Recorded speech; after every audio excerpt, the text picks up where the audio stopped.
Bismillahirrahmanirrahim. Selamat bertemu kembali dengan Ibu. Hari ini Ibu akan menjelaskan mengenai materi gelombang cahaya bagian pertama, yaitu mengenai materi dispersi cahaya. Dispersi adalah peristiwa terurainya cahaya polikromatik atau cahaya putih menjadi cahaya-cahaya monokromatik, yaitu cahaya yang sudah tidak dapat diuraikan lagi melalui pembiasan atau pembelokan. Contoh dispersi dalam kehidupan sehari-hari yaitu pada pelangi. Nah ini ya contohnya, kalian mungkin semua pernah melihat pelangi. Pelangi merupakan peristiwa penguraian sinar matahari oleh butiran-butiran air. Peristiwa terjadinya pelangi ini karena perbedaan indeks bias dan sudut deviasi, di mana warna merah mempunyai indeks bias dan sudut deviasi terkecil, tetapi mempunyai panjang gelombang terbesar. Warna ungu mempunyai indeks bias dan sudut deviasi terbesar, tetapi panjang gelombangnya terkecil. Contoh yang lain peristiwa dispersi yaitu pada prisma segitiga. Prisma adalah zat bening yang dibatasi oleh dua bidang datar. Nah ini gambar yang pertama ini merupakan contoh prisma, di mana pada prisma ini kita lewatkan cahaya putih. Cahaya putih ini kemudian dibiaskan ke prisma, ke dalam prisma mendekati garis normal. Nah dari prisma ini kemudian dibiaskan kembali keluar dari dinding prisma berikutnya, yaitu dalam bentuk warna. Nah ini perjalanan daripada cahaya putih yang dilewatkan ke prisma sehingga terbentuk cahaya merah, jingga, kuning, hijau, biru, nila, dan ungu. Penjelasan mengenai cahaya yang masuk ke dalam prisma ini, di mana seberkas sinar menuju prisma dengan sudut datang I. Nah ini ya, I1 kita sebut ini sudut datang I1, yaitu pada dinding prisma yang pertama. Maka sinar tersebut akan dibiaskan dengan sudut keluaran R1. Ya ini sudut bias ya. Ini sudut bias R1. Kemudian dari sini ini sudut dibiaskan ke sini ya, dibiaskan. Kemudian ini berarti dibiaskan kalau sebelum ke sini, jadi ini ada sinar datang lagi, kita sebut I2. Nah dari dinding ini dibiaskan kembali. Besarnya sudut penyimpangan antara sinar yang menuju prisma dengan sinar yang meninggalkan prisma disebut sebagai sudut deviasi. Jadi sudut deviasi itu yaitu sudut penyimpangan antara sinar yang menuju prisma dengan sinar yang meninggalkan prisma. Besar sudut deviasi itu tergantung pada besar kecilnya sudut datang, di mana sudut datang itu ada I1 dan ada I2. Sudut deviasi terkecil disebut sudut deviasi minimum. Nah, sudut deviasi minimum terjadi jika I sama dengan R2 sama dengan I2, serta I2 ditambah R1 itu sama dengan beta. Nah, mana beta ini ya? I2, yang ini ditambah R1 ini sama dengan beta. Besarnya sudut deviasi pada prisma dapat dihitung dengan menggunakan persamaan. Ini simbol dari sudut deviasi sama dengan I1, berarti sudut datang yang pertama dari sini ya dibentuk, ditambah R2 yaitu sudut bias yang kedua, dikurangi beta yaitu dikurangi sudut bias.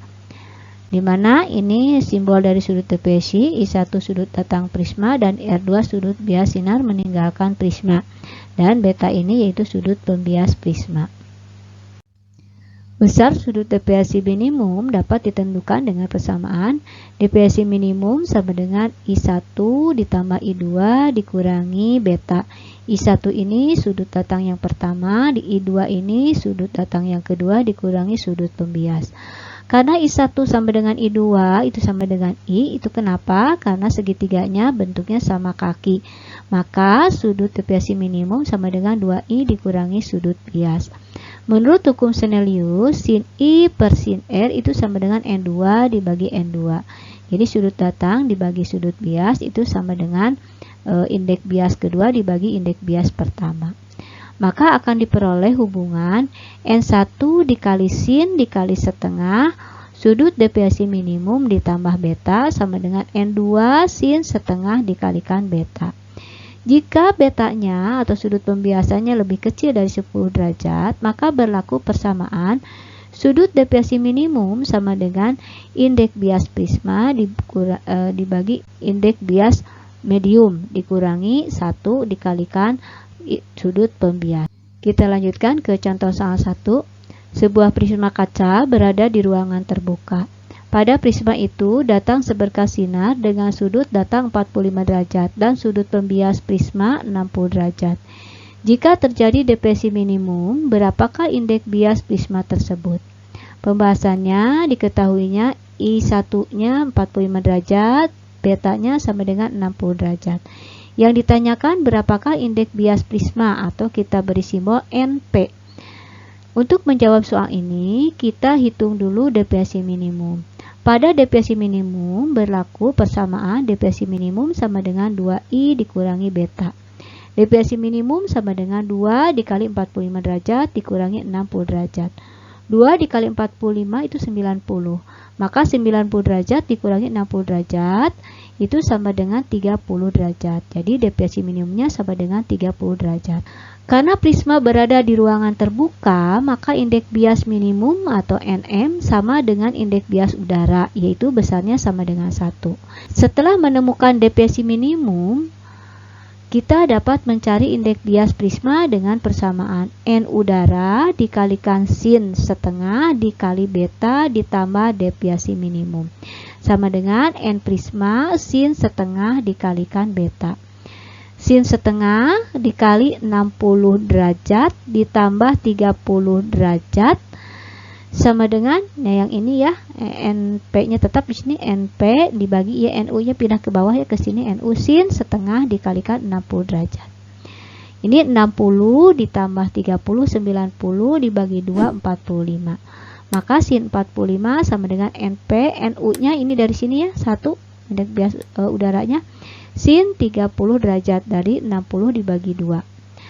NP, nah ininya NP, ini kali silang, jadi sin 45 dikali 1, sin 45, kemudian yang ini ke bawah, jadi sin 30 derajat. Sin 45 itu setengah akar 2, sin 30 derajat itu setengah. Kita setengahnya coret, maka NP-nya sama dengan akar 2. Kita lanjutkan ke contoh soal berikutnya. Sebuah prisma terbuat dari kaca dengan indeks bias 1,5, memiliki sudut pembias 60 derajat, diletakkan dalam medium air. Jika seberkas sinar datang pada air dengan indeks bias 1,33 memasuki prisma, berapakah sudut deviasi minimum prisma tersebut? Penyelesaiannya kita lihat diketahuinya, indeks bias prismanya 1,5, indeks bias airnya 1,33 dan sudut pembiasnya yaitu 60 derajat. Yang ditanyakan yaitu sudut deviasi minimum. Untuk menjawab soal ini, kita dapat menggunakan persamaan deviasi minimum sama dengan indeks bias prisma dibagi indeks bias air dikurangi 1 dikali sudut pembias. Deviasi minimum sama dengan 1,5 dibagi 1,33 dikurangi 1 dikali 60 derajat. 1,5 dibagi 1,33 itu 1,17 dikurangi 1 dikali 60 derajat. Maka deviasi minimumnya sama dengan 10,2 derajat. Jadi deviasi minimum besarnya 10,2 derajat. Kita lanjutkan ke mengenai besar sudut dispersi.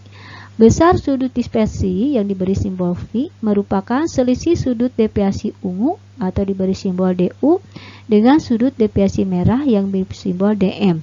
Sehingga besar sudut dispersinya sama dengan deviasi ungu. Deviasi ungu dikurangi deviasi merah atau besar sudut deviasi sama dengan indeks bias ungu dikurangi indeks bias merah dikali dengan sudut pembias. Dengan NU itu indeks bias sinar ungu dan MM itu indeks bias sinar merah dan beta ini yaitu sudut pembias prisma. Demikian penjelasan dari Ibu mengenai gelombang cahaya tentang dispersi. Assalamualaikum warahmatullahi wabarakatuh.